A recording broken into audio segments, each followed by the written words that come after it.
We're at Noak Shipyard today with Phil and Michael, looking at the Jorgen Jorgenson, the Viking replica of the Gokstad vessel that we're restoring, hopefully in time for the opening of the Vikings exhibition at the Maritime Museum.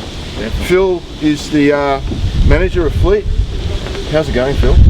Oh look, it's going really well. We've had it out of the water now for a couple of days, and we've found a few things that need to be repaired, and the only way it can be repaired is have the vessel out of the water. And I've now got all my fleet shipwrights over here repairing and making good, ready to put the vessel back in the water next Thursday, so it's going really well.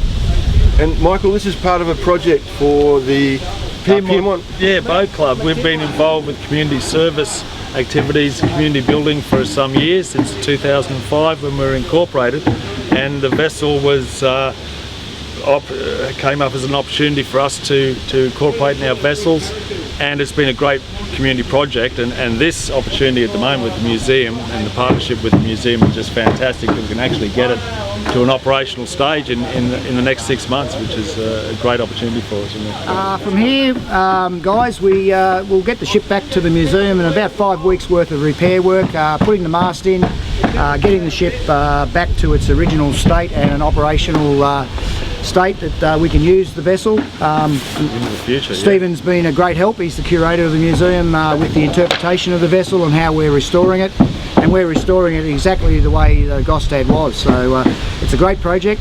Community involvement is going to be fantastic, but we'll have it back at the museum for 5 weeks prior to it going on display, and I'll then hand over the keys to Stephen. Oh, I don't mean the keys, I mean the oars. The oars. Thanks, Phil.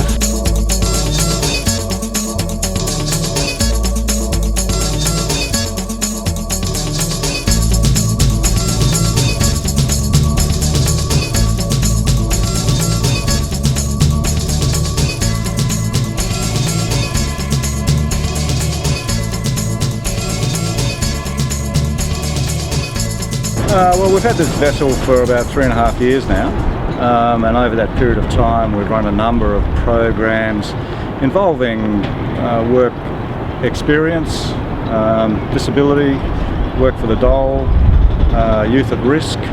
Various groups have moved through the boat, transforming it from a floating beer barge, which is how we got it, to open rowing boat, and we built oars. We stripped away all of the detritus of 25 years of its history, which has been mainly, as I say, a floating restaurant, and we got it to a rowing condition, and we started rowing it around. Today we've been cleaning out the bilges, which is a good dirty job.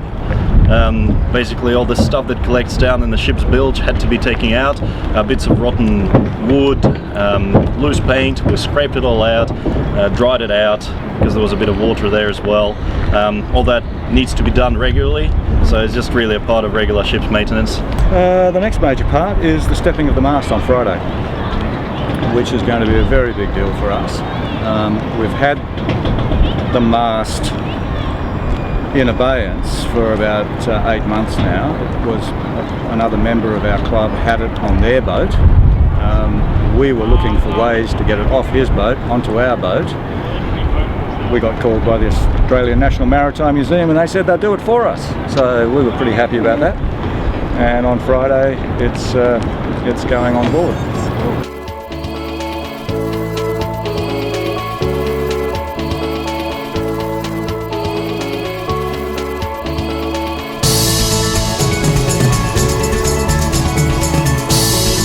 It's a Gokstad replica, and there's a couple of other extant replicas, but the one that gets used the most is a replica called Gaia that sails out of Sandalford in Norway. We're going to model our programs quite closely on what has been a successful program development that they've been working on for over 20 years over there.